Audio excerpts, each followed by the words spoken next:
been very busy over the second wave of COVID, and just want to say that I hope you're all trying to keep as safe as possible, looking after yourselves, your teams, your patients, their families, and making sure you're looking after yourselves. It's not an easy time for any of us right now. So what we want to do is help you in your work, many of you, as you're drafting those final, January the 20 views of what you want to be taking forward in your services with the community mental health framework money that's coming in.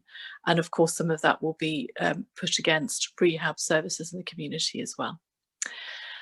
So I'm going to go through and first of all just say we're recording this, the whole thing. You can listen back or share it with others who can't make it today live. Please put your questions and answers in the question and answer box, and I'll be having a look at that and then directing all the questions as we towards at the end. So we're going to have all the speakers and then we'll take questions and answers at the end. We've got a good chunk of time for that. Okay, so to get going then, we first of all have Mark Trewin with us from the Department of Health and Social Care.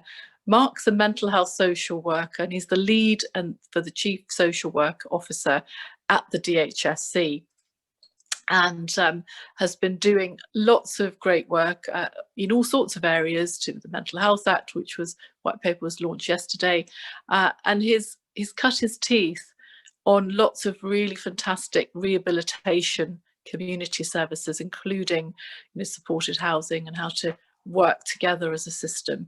So we've asked Mark on here to tell us a little bit about, in his few minutes, how we can emulate some of what he's done and what his learning take from his learning. So Mark, welcome. Thank you very much, Sri. It's lovely to be here, and thanks for inviting me to take part in this. A big fan of the GIRFT programme and the way that you're running it. It's very, very positive. So just a little bit about me. Yes, I am the Mental Health Social Work Lead at the Department of Health and Social Care. I work in the Chief Social Worker's Office. I also work very closely with NHS England on the Community Mental Health Framework, and I've just spent a happy few months looking at many of the bids the initial bids that have come in, and giving hopefully positive and constructive feedback around the social care element of that. And I'm currently on secondment to the department, having been the social care lead for mental health in a northern British local authority. So I wanted to talk about the importance of involving social care.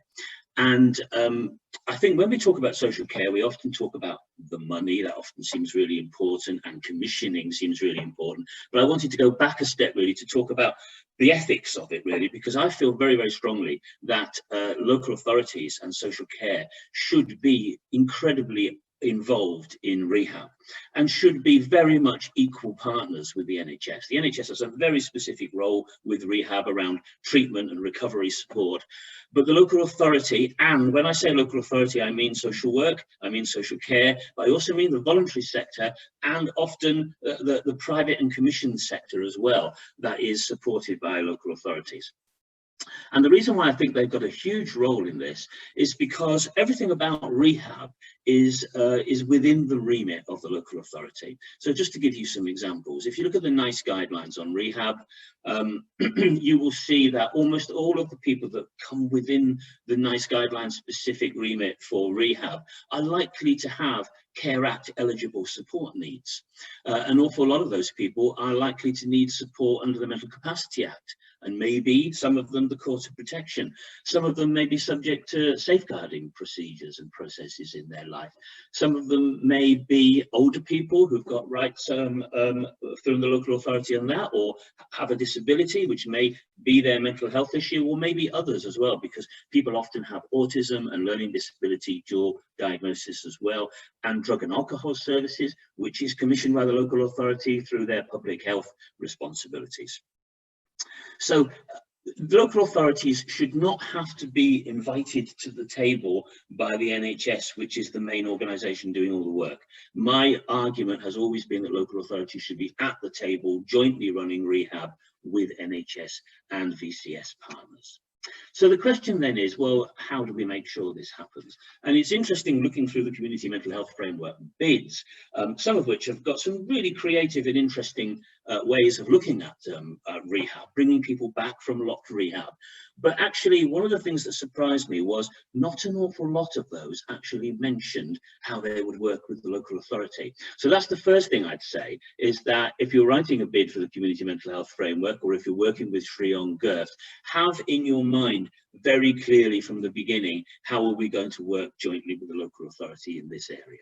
So some of the ways in which we can work jointly with the local authority is, so for example, joint strategic needs assessments. If you look at the NICE website and the recently published guidance on rehab, it absolutely specifically states that rehab services should be based on JSNI needs assessments. Now, obviously, that process is owned and run by the local authority. It's a multi-agency process that should involve all the interested people in the community, but the local authority runs it. So that's number one, that we can't do that without the local authority. The other thing is that some people within rehabs obviously have a history in forensics as well, not all, but there is often an overlap between forensic services, and local authorities have a specific role in supporting the discharge and ongoing care and support of people, and a role in social supervision as well. The big thing I think we need to talk about is supported accommodation. And this is an area where people often fall down, because local authorities are very good at commissioning services. They commission local mind groups, local suicide prevention groups, local domestic violence groups, and they also commission a lot of supported accommodation. But my knowledge of this is that they are unlikely to commission the kind of supported accommodation that you need to be able to bring people back from locked rehab, or support people in the community with ongoing hard to treat serious mental health problems, unless you work with them. Local authorities over the last 20 years have often lost some of their skill in mental health, mainly because of the fact that we have worked very closely with the NHS in integrated arrangements, and many local authorities are now taking those integrated arrangements back and changing Section 75. The reason that they're doing this is because of the Care Act, and because of their responsibilities under the Care Act and the Equality Act. Lots of people see that as a challenge, but actually that's an opportunity, because it's an opportunity to get a different relationship with local authority. So what I would recommend is that each area in the country has a joint commissioning process for commissioning supported housing, where health and social care work together.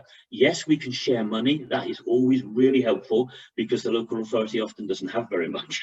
But that's not the biggest issue here. We need to share our knowledge. So local authorities are very good at commissioning supported accommodation for older people in extra care and learning disabilities. So I think that the skill and knowledge of the health sector needs to be working with the commissioning knowledge of the local authority to be able to make sure that we're commissioning the kind of high level support that people need in order to stop them from going back into hospital, and in order to be able to take people out of locked rehab and into a more community rehab model. The last thing I want to say about this is around personalisation and community rehab teams. Because again, community rehab teams are often being set up by the NHS, which is quite a natural process. That's where the owners for this come from. But I think it's a real error to set those up without doing it jointly with the local authority, and without having the expertise of social work and a range of social care workers and the VCS involved in that. And so therefore I think we need to finish by talking about personalization.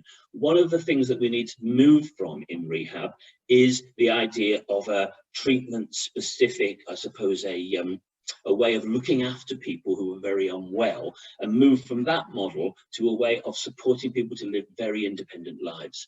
And the way we do that is to move from a paternalistic way of working to a personalized way of working. And luckily we have got the legislation for personalised health budgets and personalised social care budgets. There's been some brilliant work done in NHS England recently about personalised health budgets, and 10 years of experience in social care to do this. So I think we're in a perfect opportunity to be able to work together to be able to get a really strong model of personalised and integrated rehab work for the future. And I'll finish on that, Shri, and let you move on. That's really valuable advice, Mark. And you know, there are lots of questions coming up already about some of how we might take that forward. So thank you so much.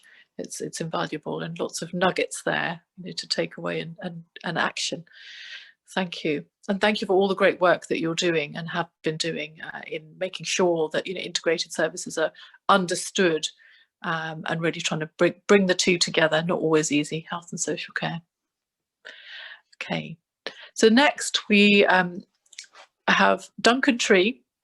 Very fortunate to have Duncan with us. He is the Director of Policy and Partnerships for the Association of Mental Health Providers. And I think it's worth, Duncan, if you wouldn't mind, just saying a couple of lines about what the association is and does as well for people on this call who may not know you as well as we do. And Duncan's going to talk about you know, the personalisation with some of the voluntary sector and how they're involved and the strength that they bring, and how to try and make sure that we include them in our thinking around setting up community rehab services. So thank you, Duncan. Thanks, Shri. Thanks very much for inviting us to join you today and to participate and contribute. Yes, the Association of Mental Health Providers is a national network, the national body that represents mental health and wellbeing charities as they're currently constituted in England and Wales. So our membership includes all the local Mind, colleagues at Rethink, organisations like Turning Point, and others that include a range of medium to smaller sized local charities, including the one charity that I'm going to share a video from, a film from, that I think probably speaks to both the narratives and some of our aspirations around personalised care and support for people who are mentally ill and wanting to pursue a recovery pathway than I'm probably able to do in reading a script.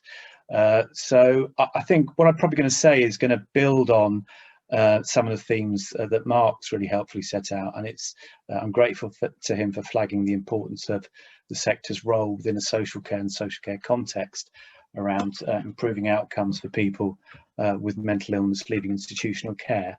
I think it's probably important that we probably revisit the acknowledgement that the relative absence of integrated person-centred care and its impact continue to be experienced most disproportionately by people with poor mental health and mental illness. And that, I think that experience both reflects and reinforces the lack of parity of esteem that characterises the status of mental health services and poor recovery outcomes for people. It's significant, of course, that the community mental health framework for adults and older adults that was published, time seems immutable these days, doesn't it? But I think it's at the end of 2019, and the framework states that every person who requires support, care and treatment in the community should have a co-produced and personalised care plan that takes into account all of their needs. That's my emphasis, as well as their rights under the Care Act, Section 117 of the Mental Health Act when required. Mark has quite rightly reinforced the importance of the Care Act as a vehicle for assessment and rights here. And I think it's also important that we acknowledge the development of as Mark has already highlighted, the personal health budget offer with and for people with mental illness as part of their recovery pathway, and the way that that offer has increased access to support for people with mental health needs, and also for people from communities who didn't traditionally access mental health services. And of course, PHBs became a right for people subject to Section 117 the year before last. Moving on, I guess the context is further context. NHS England's ambitions for integrated care systems, and the consultation on that process ended last week. But it's really important in defining the commissioning and service delivery context for mental health services and ensuring better outcomes for people with mental illness, poor mental health, and indeed the engagement of local authority social care, and by extension the voluntary and community sector. And we're really clear, and I think our members are really clear, that bureaucratic or administrative transformation is not sufficient to deliver personalised care and support, better personalised care and support outcomes. Real transformation for genuine coordinated integrated care needs investment in cultural change. It means strict adherence to the principles of personalised care, and that means understanding what those principles are, and the system-wide application of shared and clearly defined values. I think it's also clear that an approach to person-centred care that really does focus on personalisation and co-production has a targeted focus on prevention, acknowledges the importance of interventions like welfare rights, debt and money advice. Mark's already identified the need for a focus on housing support, and also one that responds to the structural determinants of mental illness and inequalities. And that investment in person-centred care requires an investment in voluntary and community sector, as Mark has highlighted, and particularly mental health and wellbeing charities, whose substantive funding is from local authority social care commissioned activities and grants. And our most recent analysis of the funding of our members, 70% of their commissioned and grant funded work is from local authorities and not the NHS. And we have a community mental health framework that's premised on significant contribution from the VCSE sector.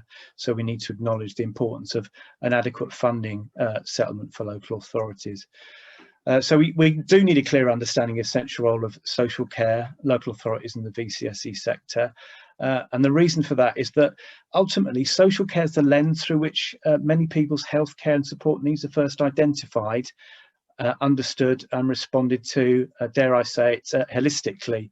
And I think at this point it's probably a good idea if we're able to share the video, David, which probably speaks to some of these those imperatives much more sort of eloquently than I'm able to do here now.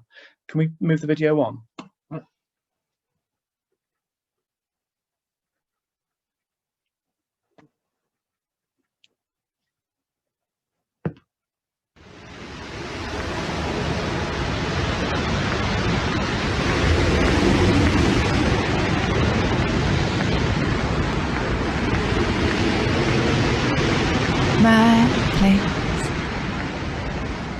My place is my new home and my partner's new home. It is our first joint tenancy, so it's like it's 4 years in the making. It's our nest and everything's all right and I feel safe. And we put our music on and just chill out, cook our own food and just be happy. And I can just relax now.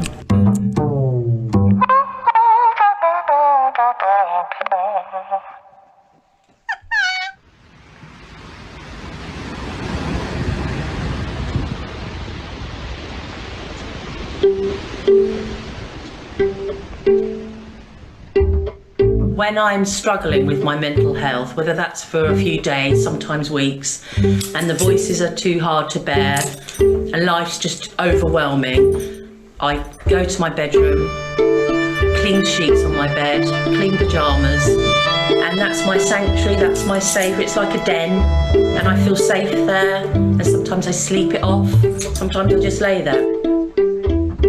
I love musical theatre. I studied musical theatre in London when I was 18. I've made a habit of, on a Sunday, going in my kitchen, pottering around, listening to that, making the roast dinner, and I sing, sing, sing. And I sing, sing, sing.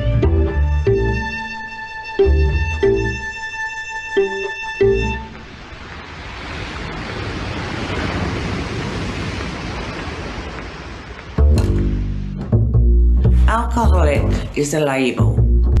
Problem drinker sounds more able. I have now been 13 years clear, the hardest being this year. I started at 14 or so many years ago. With a good job and territorial army, my life was a tsunami. 2 rehabs, a mental institution, a bad marriage and kids. I still didn't put the skids on. I was made homeless 19 years ago, moved to Bexhill, but I still didn't chill. Moved to Warrior Square, and that was certainly my lair. Street drinkers everywhere. I faced my demons in this town and have turned my life around. Had given my life back to society. God reign sobriety.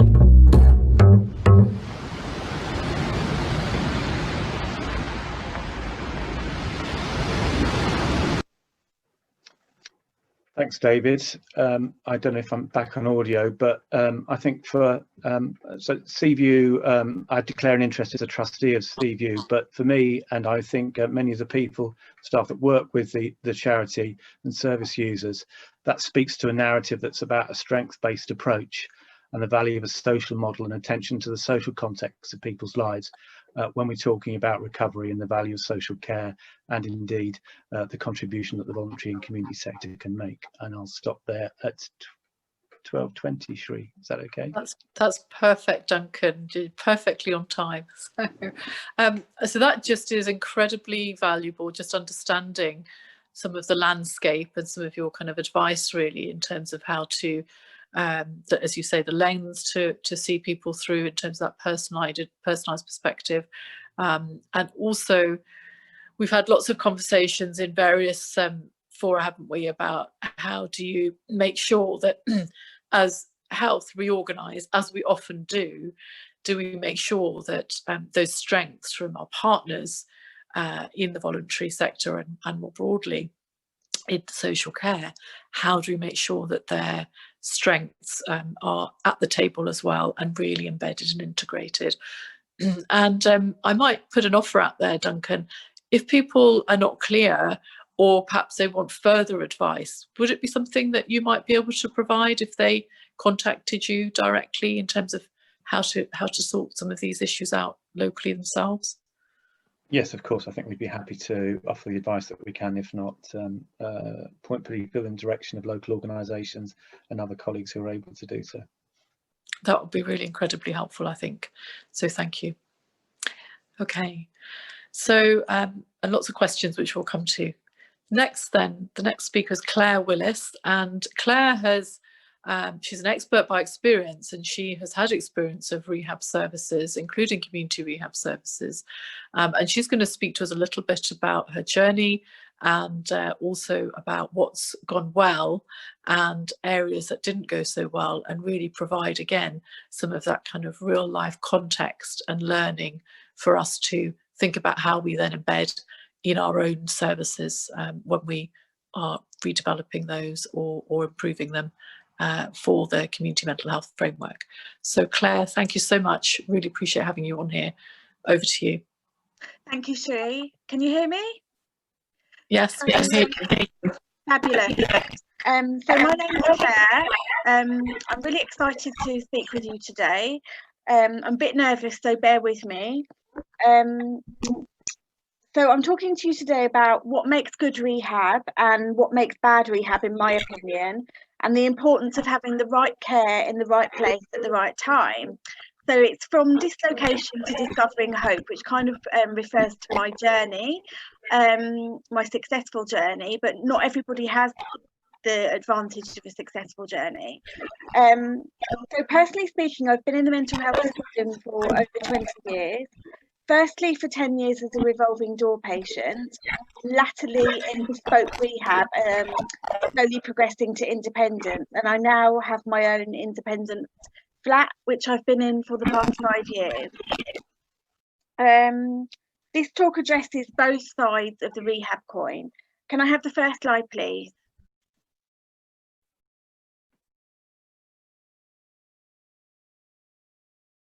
Fantastic. Okay, so the service user experience is often institutionalized and insecure, especially if they've been a revolving door patient and have not made any progress or been given the right care package.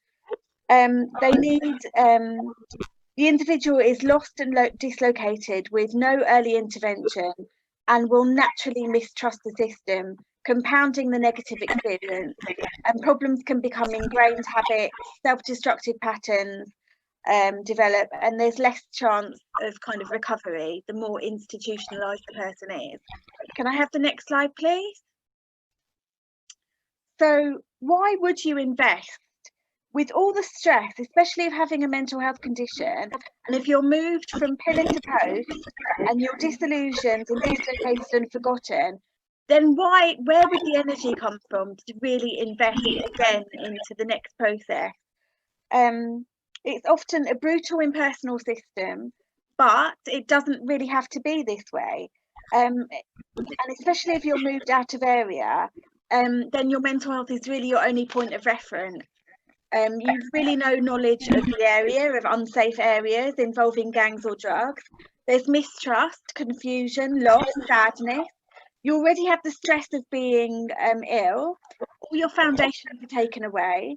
Unfamiliar surroundings, especially with out of area, or even if you're moved within your area, a new placement can be daunting. Next slide, please. So home to me is where the heart is. It's where you belong. It's often with an inpatient admission onto a ward, or even when you're moved from one community setting to another, it's often a big panicked rush and confusion. There's no real chance to prepare. Important possessions and connections are left behind, like pets, friends and family, and your familiarity with the surroundings. Next slide, please. So it's so important to get it right first time. And recovery to me is step-by-step, day-by-day journey, where all movement into increasingly independent settings have to be coordinated, fluid and planned. Unfortunately, out-of-area placements are all too common, and one can feel lost without familiar social connections. We don't know about what community services are out there, the shops, the dentist, the doctor, and all those practical things, lost in a way. And again, there's no point of reference other than your mental health. So if someone strikes up a conversation with you, you can't say, yeah, I went to school around the corner. Oh yeah, I know so and so. Oh yeah, I went to that shop. You can't say all that because you don't know. Next slide, please. So professional relationships are fragmented. There can be bad management of transfer or movement between services. Sometimes teams don't hand over properly to each other, and no responsibility is taken from by either team for that individual. There's a disruption. There may be different medications, different teams to work with, even a different diagnosis, which is incredibly uprooting. And there's no continued support. People can become revolving door patients with no real support until they're then admitted again, and the cycle continues and continues. Luckily, in the later stage of my recovery, I benefited from a team that handed over slowly and in a planned way, supporting me with the transitions across to increasingly independent settings. They understood the stress and worry of being moved through differing community settings, and I was supported with an amazing star worker who worked with me continually for 4 years, encouraging me to reach for the stars, and also kind of embedding with me the ability to kind of make long-term stable relationships with work, with voluntary work, with courses and with people. Slide 6, please. So often in a new placement, again, your only reference point is your illness, which I said before. And there's the stigma of having a mental health condition, so it makes it really difficult what to say. And also most people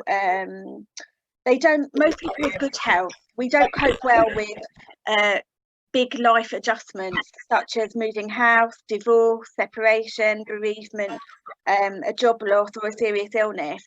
So then again, like, how is someone with mental health meant to cope with all these things as well? It's a lot. Next slide, please. So this is just Maslow's hierarchy, which I just wanted to, and you can see the slide. It's just basically to say that all these things on this hierarchy are affected by where you live and what your community is. And so it's all these basic things which often get disrupted with bad placements or bad management. The next slide, please. Thank you. So I've spoken a lot about the stresses of a bad rehab placement at the wrong time, with the wrong type of care. So now I'm just going to quickly describe to you what good care looks and feels like to me. So all these things on this slide, to me, in good rehab, there is trust and commitment with workers connecting for some years with a particular client. There is trust that's built up, faith, hope, there's love, support and encouragement. I've attended therapeutic groups in community rehab settings where I would hear about other people's achievements and successes, and in my that would really inspire me. I mean, if they could do it, then I could definitely do it as well. So maybe they were doing a part-time college course, or they'd started paid part-time work. So I was encouraged and I was supported to have and engage in hobbies in the wider community. My work has stayed with me, as I mentioned, for 4 years, helping me to recognise and achieve goals and dreams. My daily living skills were slowly improved. There were meaningful activities, there was therapy, and again, respect, faith and good relationships. And to give just a few real life examples, my star worker, she took me out and she brought me a concertina file so I could be organised with my admin. She took me to Marks and Spencer's and we bought a dressing gown. Just these little practical things were just really helpful, and it just embedded for a really good recovery process. And another example, my key worker at the hostel where I was, she typed out a basic shopping list for me and a timetable each week for the shopping, the cleaning and activities. I was encouraged not to stay up all night watching trashy TV. I was physically assisted at times to clean my flat when I was struggling, and this really helped as well. We had roast dinners on Sunday, film night, women's group, and it was great. So just that concludes my talk today. Thank you very much for listening. Claire, thank you so much. And you know, I'm always, when I hear you speaking, it's always you know, really moving actually, just seeing, you know, how you've succeeded. And you know, you're always very modest. I mean, you know, really, Claire, she's on the rehab and social psychiatry faculty. She helps us look at all our policy documents, you know, anything that we do, she supports and looks at and makes sure that we're really properly holding in mind the view of our people with lived experience. And, you know, we presented at many conferences together, and I think it's so important to make sure that we understand from a very kind of personal level the impact that we have as services, either to really work with somebody in a very personalised way or not. So those examples have really been helpful as well. And you know, Claire's now in her own flat working, you know, so much really that you've kind of come through to get to where you are. So thank you so much for sharing that with us. Thank you, Sri. Okay, so it looks as though Karen's not here with us at the moment, so if she joins before the end, we are trying to catch up with her, then obviously we will ask her to speak. But for now, I'm going to move on to, got lots and lots of thank yous coming up there, which is lovely in the comments there for you, Claire. So we'll move on. So Dr. David Shears is a GP, retired GP, and a carer expert by experience. And David has got so many strings to his bow. You know, he is an expert in NICE, having sat on numerous sort of NICE guidance development committees, including the Rehab NICE guidance. And he also co-led the whole national EIP psychosis development programme. And he's always been a huge supporter of, you know, trying to get rehab services right, because clearly he's lived it, and he's going to talk to us about both the view, I think, as a carer, but also bringing in some of that experience, both from being a health, you know, GP, but also the experience of developing policy and services in a successful way. So it's wonderful to have you here, David, with us. So welcome. Hi. Thank you. Hello, Sri. Hi. Thank you very much for inviting me from a very snowy North Staffordshire, I have to say. I have been described as an over-involved dad by some very nice psychiatrists. I think they were just teasing me. So I want to talk about the value of having a good local mental health rehabilitation service, and I've framed it as at last not a matter of luck. I don't know if that's a question or a statement, but I leave that as a title. I'm just going to try to share a screen. So this is definitely a very personal commitment that I've had with being involved in trying to improve mental health services. From where I was as a GP, a very happy GP in Leek in North Staffordshire. So 25 years ago, my daughter Mary first encountered mental health services here at the age of 16. And I suppose a question I'd put would be, you know, if Mary was to start that journey today in North Staffordshire, well, what's changed? So I guess perhaps the most striking thing for me at the beginning would be that early intervention services now exist in North Staffordshire. So she would have a much more humane start to the journey through mental health services. But back then, she first got a CAM service that advised us to hang on to the adult service because they were more into psychosis. Then she had 6 months in an acute adult ward, which was an incredibly traumatic experience. Before she was transferred to the, in inverted commas, the rehabilitation service, which was in the local asylum. So we look back, I mean, that was pretty much a rock bottom experience for all of us, for Mary and for us as a family. She was put into an 8-bedded ward with no curtains or carpets. This is was 17 or 18. There was nothing to do. There was, she lost contact with all her friends.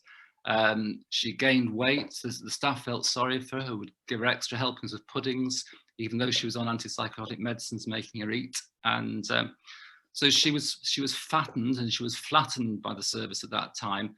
And we've got a real strong sense that she was being groomed for a life of disability.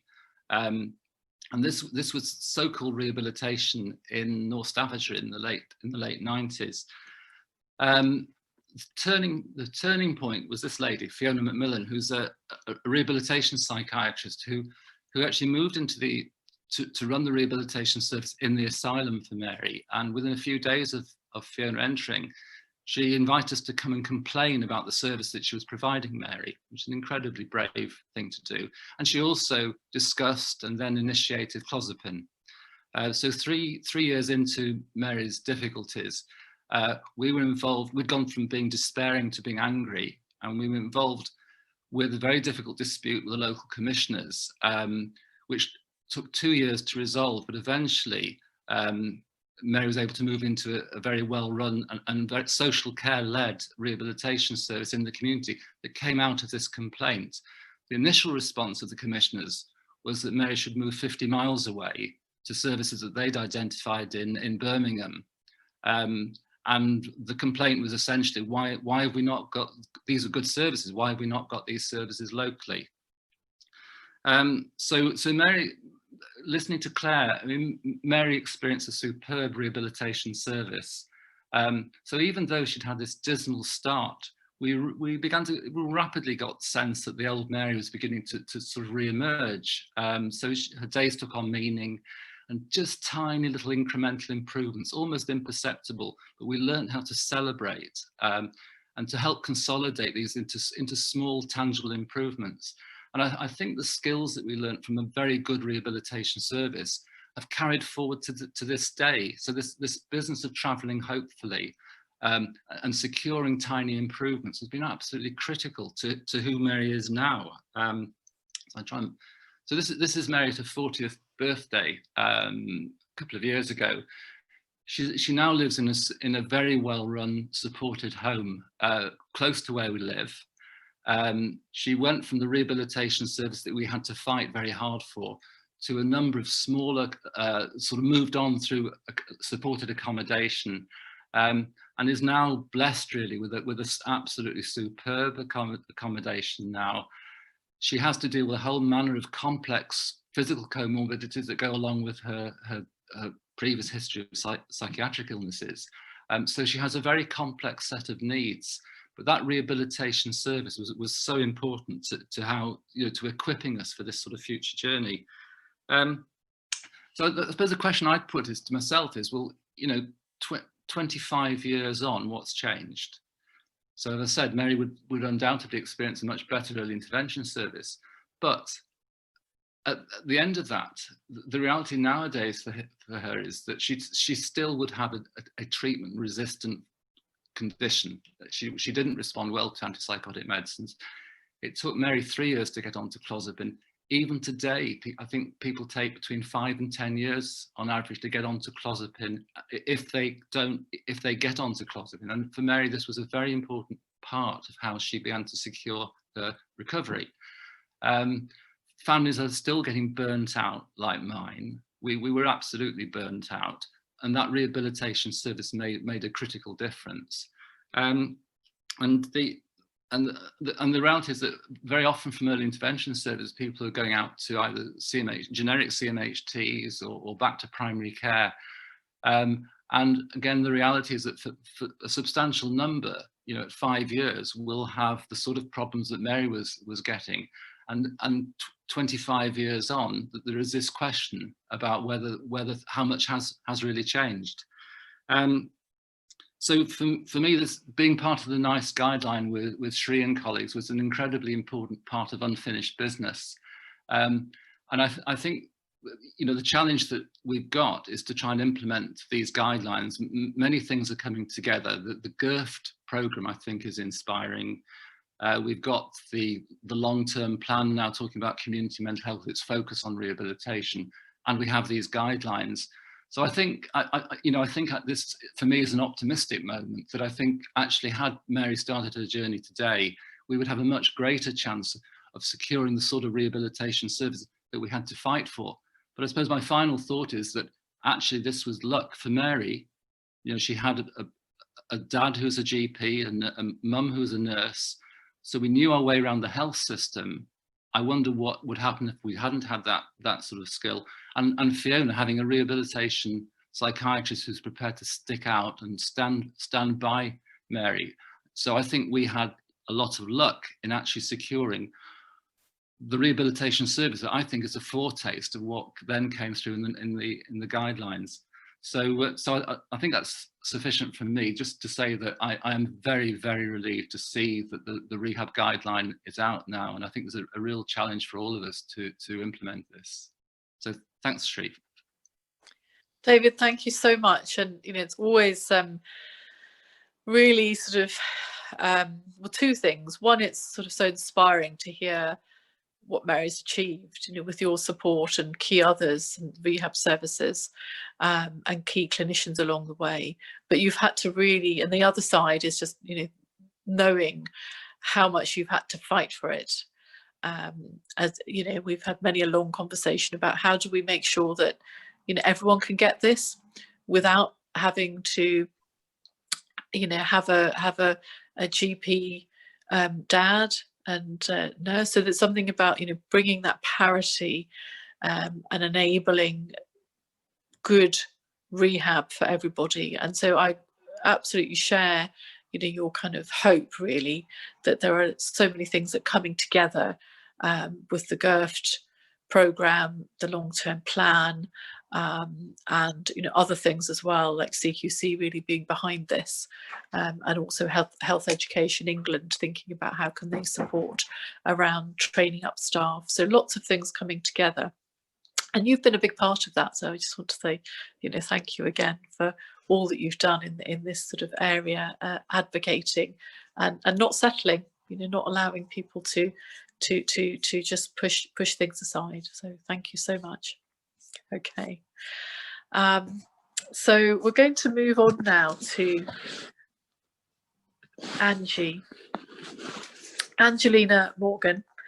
Angelina is the Director of Mental Health for Look Ahead Care Support and Housing, and she oversees and develops some really interesting and innovative and effective models of supported housing for people with mental health care conditions. So we're really fortunate to have Angie on with us today to tell us a little bit about some of the work they've done and to just describe the models. And again, you know, I'll ask Angie, I'm sure she won't mind either, if people have specific questions about how to do what she has done in working very closely with mental health trusts and commissioners. But I'm sure that she'd be very happy to share more detail if people would find that helpful for their own local development of services. Okay, thank you, Angie, over to you. Thanks very much, Sheree. I've really enjoyed listening to the other speakers as well this afternoon. So we support rehabilitation across of different settings in the community. If you wouldn't mind just moving on to the first slide for me, thank you. Including complex care, forensics, specialist floating support services, as well as services. Generally speaking, referrals will come from a hospital, and that tends to be multiple admissions. We also have referrals from Secure Hospital for our forensic step-down service, and obviously other supported housing accommodation, but that generally tends to be, again, where placements have failed. So the length of stay in our rehabilitation services can range from 2 and 5 years, so we're quite flexible around and what we try to create in our rehabilitation services is a step-down provision within the actual accommodation, so that we've got slow stream, fast stream, support, low support. And the reason that we do that is because we know that it's really important to support people, give them time to orientate, and also prepare for when they do move on eventually into independent accommodation in the community. Next slide, please. So in terms of key components, from our experience, taking an integrative approach with health, social care and housing is absolutely fundamental. It's so important in terms of supporting people in an impactful way, supporting people in a kind of in a whole way, if you like. And we know that that's really important when we're delivering our specialist mental health services, and in particular rehabilitation. What that translates to on at a sort of a local level is your local health trust and your care and support providers such as ourselves. We are a housing association. We can provide accommodation and properties as part of our offer, but also in addition to that, we can also provide the care and support element. We do, in terms of taking an integrated approach, we do work under subcontract arrangement. We have a subcontract in place with the local health trust. So we'll have head contract with, and then we will have, as look ahead, we'll have a subcontract in place with the health trust. So essentially we're purchasing a clinical package of care for the rehabilitation service. Not all our rehabilitation services operate this way, and I'll come on to a couple of different models shortly.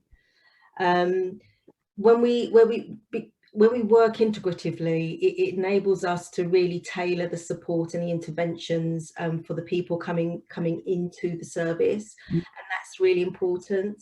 Our support team are obviously, we can support them, getting their finances back on track, and making sure that we're maximising their incomes for or with them, and also reinstating relationships if that's important to individuals. What we see with people is there's been a lot of disruption in their lives, and it can be due to multiple hospital admissions or placement breakdown. So often that kind of tends to spill over into relationships, and so we'll support people to kind of reinstate those if that's what our customers want to do. And then of course it's also important to kind of dig down a bit deeper into what's kind of the source of what's going on from individuals as well. And if we're working collaboratively with the health trust, that enables us to do that. through psychology interventions, psychiatry, occupational therapy, etc., and also dual diagnosis. So we'll commission dual diagnosis support as well. And I mentioned property and housing earlier, and as I say, as a housing association, we have property stock ourselves, but in addition to that, we will work with other landlords under lease agreements, LA, or housing management agreements, to make sure that we're offering properties that are conducive to people's recovery, that are going to be staying in those properties and treating those properties as their homes. So if we could move on to the next slide, please. So in terms of just a couple of minutes on just a couple of models that we operate with in Look Ahead, we have our rehab house in Tower Hamlets. That's 11 fully self-contained units. We have a staff team that delivers support there, or support there to support customers 24 hours a day, 365 days a year. Each of the customers has their own fully self-contained flat, and that enables us to provide support in a safe environment for them. That is their own space. We do have a subcontract arrangement with the Health Trust at the rehab house, and we have a substantial package there. So we have psychological support, psychiatry, occupational therapy, as well as dual diagnosis nurse. And the clinical team meet weekly with the support team. We have reflective practice, and also we do case. We're sharing interventions that the support team can continue to work with, with customers on in between their clinicians. We refurbished that building about 5 years ago.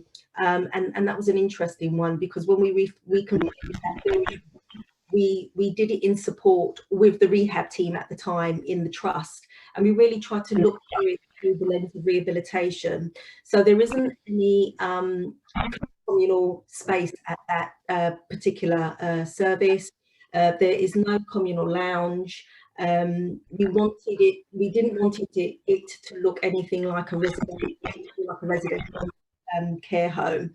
But what we did do was we created an environment where the customers needed to come through a communal front door and walk through the staff area. Now we recognise that that might be quite intense for some people. You know, as I mentioned earlier, we've sort of journey up until that point.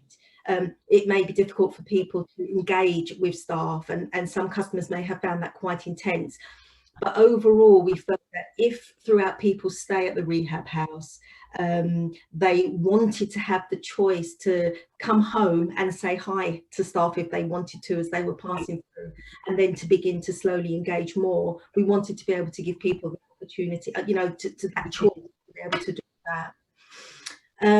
So with feedback from customers and with regard to the environment has been really important to us, as well as the care and support, and customers are very happy with the environment that's been you know, that's been that way that we configured the building. So customers are very happy with the building works well. And then we also have Hope House in Berkshire. And again, this is quite a well-established rehabilitation service. The main emphasis here is around rehabilitation enablement. We don't have subcontract arrangements at Hope House, but we work really closely with the local mental health team and the Health Trust. We have an occupational therapist who's employed by the Health Trust, who's embedded in the support team at Hope House, who works in Hope House daily with the, and that's more around engaging customers with those kinds of things that perhaps they've lost along the way.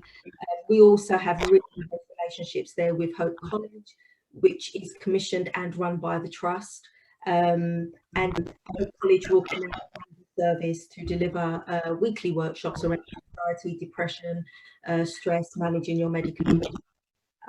So, I mean, the emphasis behind Hope House is more around sort of trying to re-engage people in employment, in education, in training. And again, there's step down attached to Hope House so that people can take their time as they're moving through the service, if you like, just to make sure that people feel confident they've got the skills that they need to be able to move on to independent accommodation in the community. And then finally, if we could just move on to the final slide, just wanted to mention that last year we commissioned GIRFT Economics, which is a consultancy company, to do a piece of research for us on integrated models and the positive impacts from and we are due to launch that report in the next month or so. So if you're interested in either coming along to the launch or being invited to the launch or receiving a copy of the report, please do contact us. I think the email address is going to be shared. And I'll leave it there. Thank you. Oh, brilliant. Thank you so much, Angie. So just such a lot of good work. And we did a virtual visit as well to some of your services, the rehab services. So, you know, really such person-centered support for people and really good progress that people are able to make with that kind of input. And it is absolutely that sort of really key element of the clinical care and, you know, the housing support and care all coming together to work as a bigger team that, as we know, brings those sorts of results. So we're all organising ourselves around what the person needs and sort of getting through any kind of barriers and making things possible as they need to happen for people. So thank you so much, and, you know, really impressive work. And somebody's put in here, I hope you expand around other parts of the country or something, they've said, Angie. So, you know, but again, you've got Angie's details. I think if you want to just drop your email in, if people want to contact you separately, they could do that to learn more. And also that report that's coming out, which is of course really, really important in terms of the evaluation of this kind of service. And we've got other people on, I can see on our webinar who have also done that kind of evaluation. We've got Drew there from HACT and Patrick, so good to have them on too, and you could look up their work too. And maybe you could just drop your info into the chat as well, Drew. Thank you. Okay, so we've got lots of questions, and I believe that I can't see Karen on here. So let's go to questions. There's some really good questions that have been coming through. Okay, so the first one I think is I'm going to put to Mark. So Ilyas Mirza, hello, good to see you on here, Ilyas. Says, I work in a borough with 33% of the community rehab caseload is out of area placements in supported accommodation. So we struggle to get some local authorities to review needs when they change. How can we hold these local authorities to account? So clearly, there are people who are placing from other areas into Ilyas's, and then it's being difficult for them to get the social, you know, so the local authorities to come in, review, and perhaps up their package if that's what's needed, and so on. And also, obviously, you know, supporting the step down as well. That's a great question there, and it's interesting because yesterday the Mental Health Act Review White Paper was published, which is getting all kinds of interesting feedback, mostly positive. But one of the disappointing things in it was that it isn't particularly robust about Section 117 responsibilities. It is robust about a number of things that might help this scenario. But I think the government is seeing 117 responsibilities as something in the too difficult box at the moment, because yes, it does need the Mental Health Act review to be revised to deal with it, but it also needs social care reform and possibly an update of the Care Act as well to try and modernise it and make it work. And I think this is one of the problems. Local authorities across the country are under huge pressure financially. And again, disappointingly, there was no money for mental health in the spending review for local authorities. So the problem with local authority underfunding and cuts is carrying on. The NHS has got a brilliant long-term plan, which I'm a huge fan of, but it's an NHS long-term plan, and much as local authorities might want to work in partnership with it, it's not our long-term plan, or we're not funded to deliver it. So it's very difficult the way that it's structured. Now, that doesn't actually stop the fact that local authorities have got a responsibility, and that every single person in out-of-area placement has got 117 rights with their original local authority. Now, there are two things I'd say here.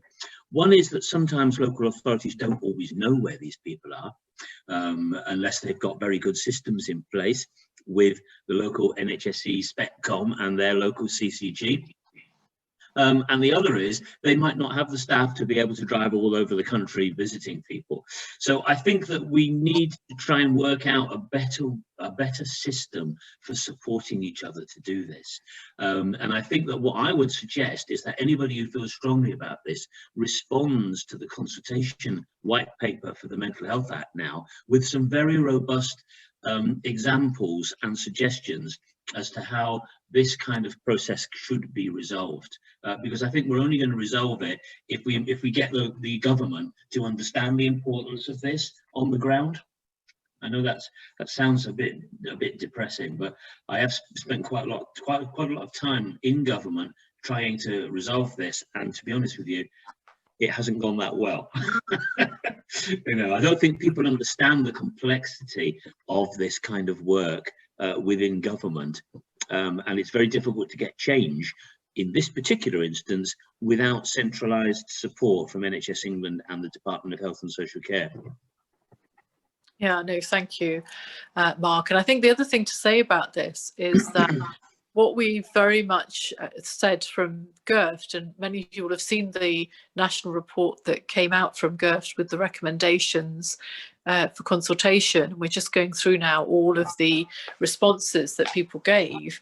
But one of the recommendations is really about understanding, so for my local authority, knowing all the people they've placed that we're placing out of area on their behalf, really, for rehab services.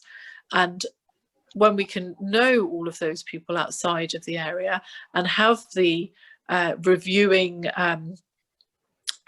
responsibility, but not just a reviewing responsibility, for some of them thinking about how can we step them back down then, back into, you know, upstream into their own flats with sport, or their own, you know, their own flats completely, or sport accommodation rather. So I think as we start to try and get everybody to be responsible for people on their own patch, and to keep an eye on the people who are out of area from their patch, and keep doing the reviews and think about their pathway rather than living in a residential care home for, you know, decades, which is some of the practice that we do see that still goes on out there, then I hope we can, some of this will shift as well.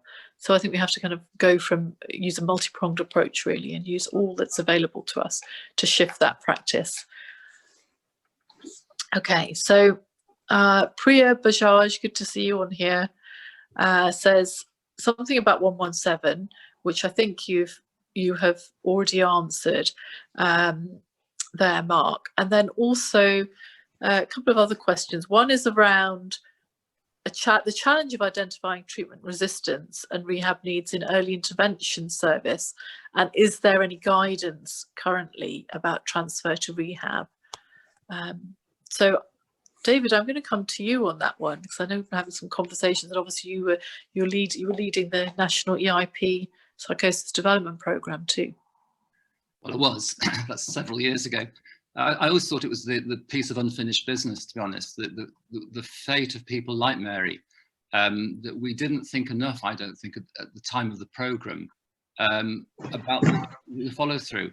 And it was really was very clear to me personally how important it was to have local rehab services. And I suppose the challenge would be about how, first there's a challenge in early intervention. I think there's a need to extend this notion of that not everyone sails through early intervention and comes out, you know, well recovered at the end of 3 years. So I think there's a cultural issue there that early intervention has to grasp.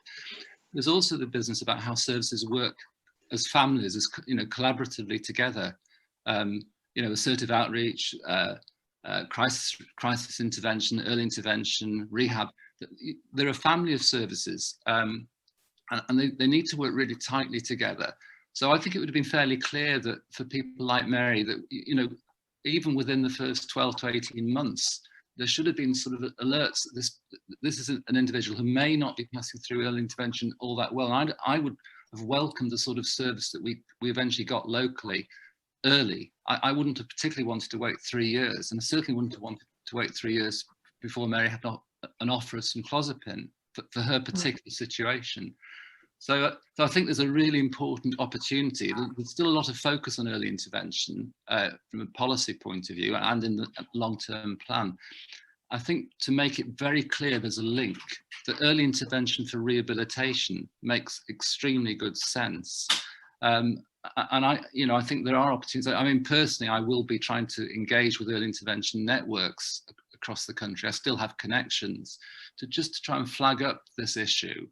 And I think it's also important for rehabilitation services to understand the importance of early intervention. We put a small amount of recommendation in the guideline about this relationship between these two services. So yeah, I'm definitely up for it. But I think there is a sort of cultural shift required at the moment to do that. And I think also for commissioners to try and understand the connection between early intervention services and rehabilitation services. Yeah, no, absolutely, and so you're right, absolutely. There is still that thinking, the culture shift, and that work to do, and certainly in the GIRFT recommendations as well, that will come through about EIP services, considering people who can benefit from rehab, and also that'll be part of the needs assessment locally from the rehab perspective of kind of reaching into other services and having a bit of a conversation about, do you have people who could benefit from directly coming in? Because of course, when that doesn't happen and people do have those more complex needs and need rehab, it often results in people bouncing in and out of hospital, not getting the right community offer that's a rehab offer. And their trajectories are very, very different. And then they come later, maybe 10 years later, to rehab services. So absolutely, really, really important part of the puzzle. Yeah, I mean, Mary, I think, would have been very quietly outside the system. She'd have just sort of not said boo to anyone. She'd have just been quietly stuck in the system. It's incredibly dispiriting, to spend 5 or 10 years waiting for. I just can't begin to think what that would feel like, but it does happen. Yeah. So it's a huge opportunity. So thank you. Very good question. And also for all of you, on the line who are part of this work of thinking about how you're linking up with your local EI services and supporting that transition and looking for people who'll do well in your services. So yeah, that would be good. That would be good. And really interested in hearing feedback of any people who are already doing that well that we can share. So there's another question here about the personal health budgets. I think, Paul, you've been linked up, so that's sort of been taken care of. Christopher Weston has a good question about improving governance of supported housing providers with regard to ongoing rehabilitation and how we might do that. And I think, Angie, this is probably a question for you, and then maybe Mark as well, because given all his experience. And should we start with you, Angie? Yeah, sure. So, I mean, in terms of governance, I mean, we're governed largely by CQC, and that's not all for sort of your standard traditional CQC registered care homes. We do have registered supported living accommodation. So you've got that crossover in supported accommodation where because the needs within the pathway demand it, the needs are changing within a mental health pathway, people's needs are becoming a lot more complex. So we have supported CQC supported living, where we can support people with some of those higher needs, if you like, and that could be physical needs or living skills. So we're kind of governed, some of our services are governed by CQC, and then and obviously that's statutory. There isn't really, as you say, I mean, yes, we're governed by our commissioners. We rely heavily on our internal governance procedures. And, you know, so far as Look Ahead goes, we've got quite a robust internal governance practice around quality and policy. But yes, I mean, I would agree with that. I think that's a fair point in terms of governance, external governance. And so I think, Angie, as well, it would be useful to know, so for example, we place somebody and then we have a plan around thinking about their rehab pathway, you know, their rehab care pathway, and a rough idea of when that person might move on to the next kind of setting, and just the governance around that, I guess. You know, how do we, any sort of thoughts about when it works well with that sort of interface? What do you see, and could you suggest what others could do where perhaps it's not working so well and people are being stuck for maybe not getting that rehab input in their supported accommodation, and then as a consequence maybe not doing so well and also not moving on from there either? Any thoughts about how to? I mean, I would always say, I mean, as I said in my talk, you know, the customer's always at the heart of this, and they have things that they want to achieve when they go into a service. Actually, in terms of a service itself, there should be a set of KPIs that you actually have to demonstrate that you're achieving in terms of the running of that service. We can't have customers or people coming into our services, rehabilitation services, and sitting in those services for 10 years and nobody notices. There's governance in place that makes sure that we're delivering or supporting customers in the way that we've committed to supporting them, and really essentially the contract that's in place with the commissioning team, and in this instance that happens to be the CCG, is monitored quite heavily, and rightly so, and we have to report on those KPIs on a quarterly basis, and that demonstrates that we're doing what we signed up to do and that the customers are getting the support that they should be getting. I would say in instances where it doesn't work well would probably be cases where obviously those governance arrangements are not in place and there isn't necessarily that close monitoring.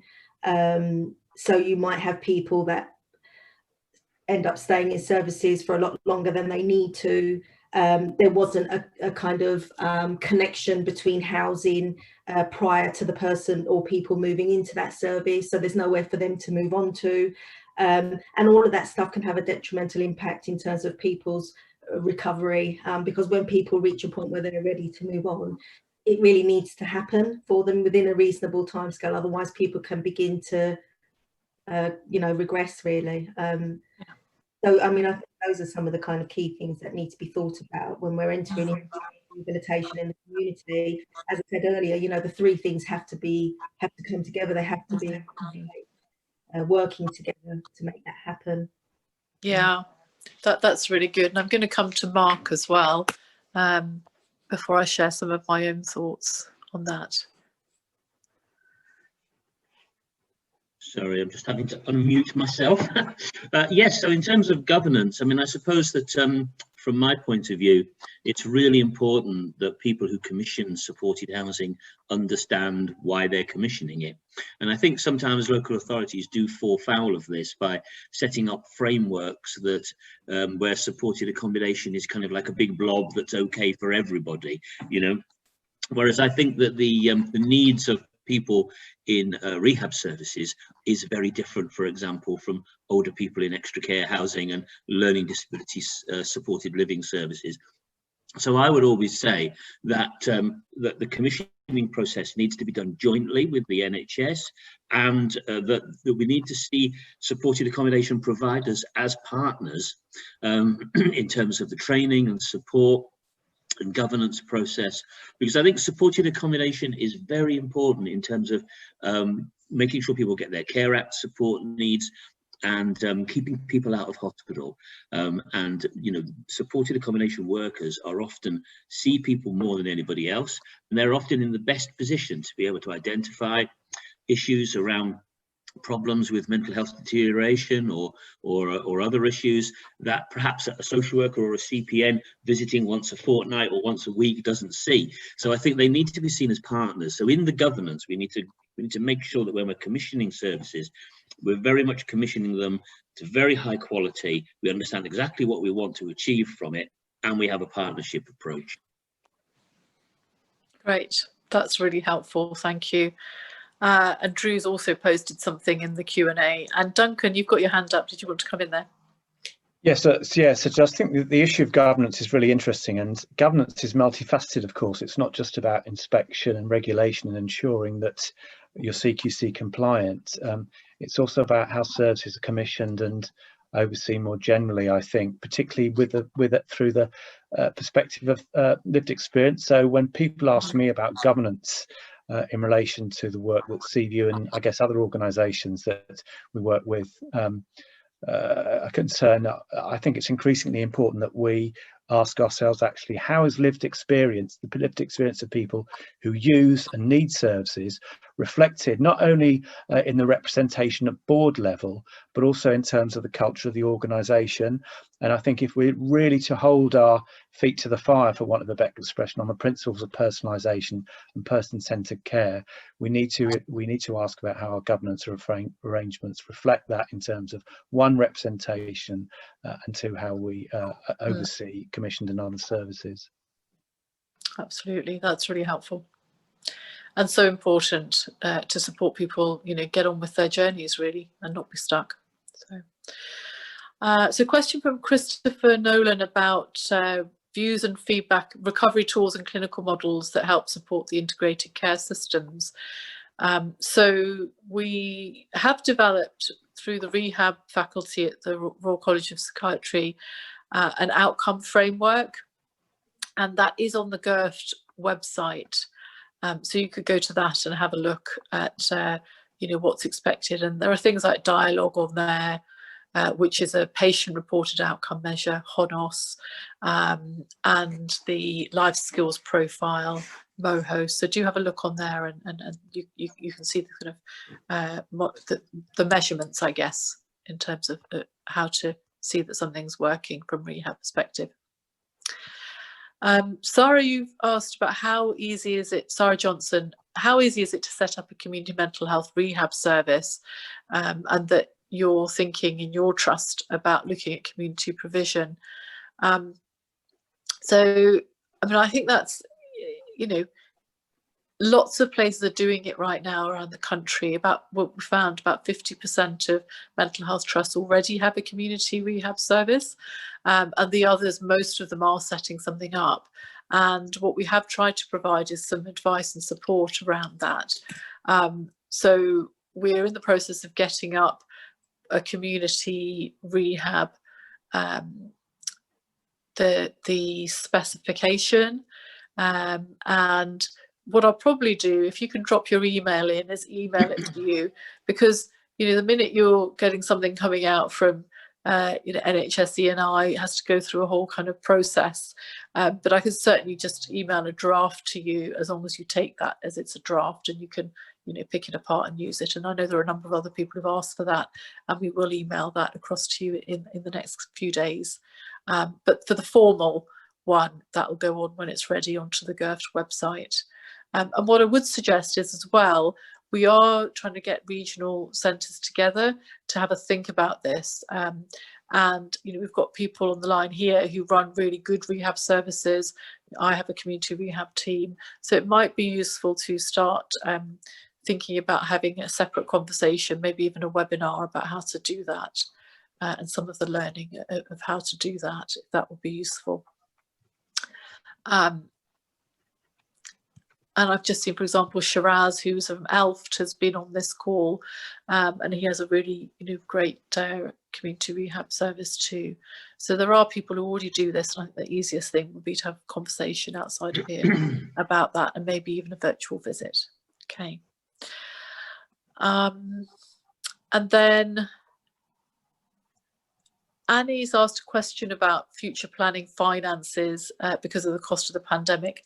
Is the money secure? I think we'll just have to all do our best to hold the system to account. And certainly in GIRFT, we are thinking about how we support the tracking of the money when it comes back in from out of area, to keep it in the rehab system first of all, and then to the wider mental health system. It's a very good question, and I think we'll all just have to, as leaders in the system, try our best to hold people to account and measure that. Priya Bajaj has another question about integrated clinical models with substance misuse and mental health rehab. That's often quite a, somebody's caught clinically between not engaging because of the substance misuse, and then they sort of come round the system and they're not really getting perhaps quite what they need. So I'm going to just come here to Duncan, because given all the providers that you have under you, there are people who provide those kind of dual diagnosis services, aren't there? And perhaps Angie as well to come into. Yes, thanks, Sri. So I think I'd sort of obviously point to colleagues at Turning Point who have national and local expertise when it comes to wraparound support for people with that I think unhelpfully described as having complex needs that might relate to homelessness, drug and alcohol, substance misuse, and indeed previous experience of mental health and psychiatric services. Indeed, many charities and third sector organisations find the wraparound support that they provide is often in the absence of wraparound support provided by NHS and other services. So there's some expertise we can look to there. And the reasons for the value, I think, of voluntary community sector organisations offering those interventions are well laid out in the research report that was published last year that Karen Newbingham and colleagues at the University of Birmingham led on the role of voluntary sector mental health services in crisis support. It's worth looking at that report. We can share that with participants afterwards if they like, because it's a helpful reference point for commissioners, I think. Yeah, that'd be really helpful. Thank you. Thanks, Duncan. And Angie, did you want to add anything and just how you support people, I guess, in your services with that dual diagnosis element? Yeah, I mean, only to add really that, for us, it's important for us to make sure that we're making those links with local agencies such as CGL, Reset, so that we can refer customers on to support them with those types of interventions. We also we employ people that are specialists in dual diagnosis as well. So we have dual diagnosis workers that are actually employed by Look Ahead. And so what these workers will do is work with teams in Look Ahead to train them up really around dual diagnosis. And then where we have quite a high prevalence of dual diagnosis in individual services, that specialist dual diagnosis worker will work with the agency like CGL or another agency that we're working with in the borough and attend team meetings and get cross-learning going, I guess, between the agency and the service to support the customers to engage, because that's always the hardest thing, is getting people to want to engage in those types of services.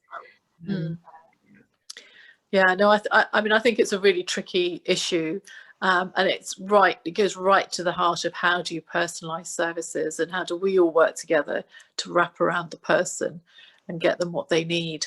And I think that with obviously drug and alcohol services being under local authorities and all of the financial strain that they've had over recent years and that continues, that becomes a challenge as well. And certainly with the community mental health framework, we absolutely need to understand what can we put into the system to do things differently and better to work for the person. And I like your idea of what you've said there, Angie, is when we've got more people with this issue in our service, this is what we add in. And I think that's the issue of how do we surface the need, how do we look at the data and think, is it working for this group? If not, then what else do we need to add in? Have those conversations more broadly with our service managers, commissioners, and obviously our drug and alcohol services locally to try and improve whatever's happening for people. I think that's really good, and it's really helpful for us to unpick actually why the voluntary and community sector is particularly good at helping people to negotiate and navigate services and provide that wraparound support. So what is it? Is it about trust? Is it about being a safer place? Is it about, because it's not institutional, whether we like it or not? The NHS, the mental health services are adversarial by nature, to some degree, and for many people who have a dual diagnosis, who've had experience of forensic services, criminal justice system, that experience can be reinforced sometimes in institutional NHS settings. So the value of the VCSE in terms of providing that wraparound support and trust is really important. I don't think we can leave the issue of finance aside, actually. It is for us to stand up and say there are real issues. We are in a place where many many local authority commission services in the voluntary and community sector face a cliff edge at the end of March. So people are being given short notice of contract terminations with no exit plans for individuals across a whole range of mental health and wellbeing needs. And of course, the adults and older adults community mental health framework is premised on the continued sustainability of a lot of that provision. So it is urgent, and it is now, and we need to call for that investment. Otherwise, at the end of March, those services won't be there, and what will happen is, of course, needs will escalate, and we'll find people back in places where they really shouldn't be. So I guess as an action for people on the call, that's about understanding where those local services are coming from, and just kind of even checking in of what's going to be happening to them, as you say, after March. Is there a way, if there are services that continue to be needed, to bring them into the conversations around the community mental health framework and the funding that's going with that? So it sounds like that's certainly something that people could take away as an action. Because as you say, that has happened to probably most of us on the call. We turn around and a service that you've been referring your people to is not there anymore, and the need is still there, and then we're just all kind of left trying to have a workaround that isn't as effective. So absolutely. Okay, thank you. Mark asked a question about the star worker model, and I'm wondering whether, Claire, you might be able to just tell us a little bit more about the star worker model as you've experienced it. Yeah, gosh, just thinking how to kind of express it really. So it stands for support time and recovery worker, and I think time is the main thing, just the amount of time that we had together forming a trusting relationship really, which then became like a foundation for all my other kind of relationships with myself, with others, with work and such like. We would meet twice a week. She came to the hospital before I was discharged, and she introduced herself and said, I'm going to be working with you. And it was like an opportunity to have a fresh start, because I think I'd been in a lot of negative kind of patterns, and I'd kind of not had the best kind of relationship with my care team until she came along, and it felt like an opportunity to kind of reinvent myself. And she was never judgmental. She was always assuming the best, and because she assumed the best, I kind of was inspired to be better. So in a practical way, like I think initially we would meet twice a week for maybe an hour and a half. Like we would go out into the community, kind of like explore the local area, go to cafes, have coffee, and just kind of like talk about like what I needed, any worries or concerns that I had. We talked about, especially kind of asking me my goals and what I really wanted to achieve, and then kind of like in kind of voicing that, I was able to slowly work towards achieving, and my God, I think I really have achieved as a result. So there was that. There was kind of practical stuff as well, shopping lists, like I said before, going to buy like a dressing gown or a concertina file. She was my one kind of port of call, my one consistent person. There was a lot of transition from service to service, which was really well managed. And what really helped was having her as a constant all the way through those changes. I still send her a Christmas card now. Yeah, I don't know what else to say. She liaised with the team on my behalf. Yeah, and just kind of steps in for like maybe difficult relationships with family. She would step in. We would have like a meeting that she would support me. Yeah, so I don't really know what else to say. So that's my experience of a star worker anyway, and she was a real star. So that's really helpful. So the support time and recovery workers, and we have them in our team, community rehab team, and essentially they do all those things that Rita has said, that Claire has said, and it's really about thinking that what happens is that they are the person who works most closely with people in our services, and it really is a very personalised plan. So each star worker will have a number of people on their caseload. I think we would have up to 10, maybe something like that in our team, but they can dip in and out in terms of levels of intensity and go all the way up to, you know, once a day if there's a particular piece of work that needs to happen, or a transition, a move that's happening, and get involved at whatever level they need to, you know, helping people move all their stuff to their new flat and anything that needs to be done. And of course what they're doing as well is bringing in then other people in the system so that they're doing their bit as well. But as Claire was saying, it really is about establishing that you know, really important trusting relationship and being that person who they can go to. And of course they've still got the rest of the team there, but often the rest of the team are in the background having conversations about, you know, how to support this person. The star worker can do a lot of the psychology as well, you know, in terms of low intensity stuff, being supervised by the psychologist in the team. So, you know, really a great model. And if you know, if you want the details, I'll certainly be able to give you some more information about that. There are lots more questions, and I'm so sorry we haven't had a chance to come to all of them, but we're at 1:31 now. There is a question from Lorraine in Ireland, just to say about housing. There are definitely prioritisation mechanisms that can be in place. And again, in my own community rehab team, our local council, Croydon, we would have a number of flats that were prioritised. So we'd have about 10 or 15 flats every year that were a priority for people coming out of placements. So yeah, I think that's really important so that people aren't waiting for years and years further upstream. I probably have to leave it there, but I must say that it's been really fantastic having this really sort of varied and expert panel. I think you've given huge value to everybody, and I know people would want to ask you a lot more questions. And I guess what I would say, if you've got further questions, then send them in to us and we'll do our best to answer them and send them back. I hope you've received the answers from the previous webinar now as well. But thank you all for joining us. Thank you for all the work that you're doing out there in rehabilitation for people with complex care needs. Keep it up, you know, keep the hope, and we'll see you again. We hope to run another one of these. We haven't got a date or panelists yet.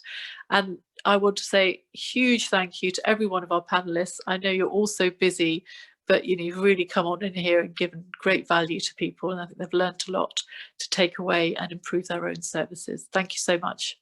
Take care, everyone. Bye-bye now. Bye.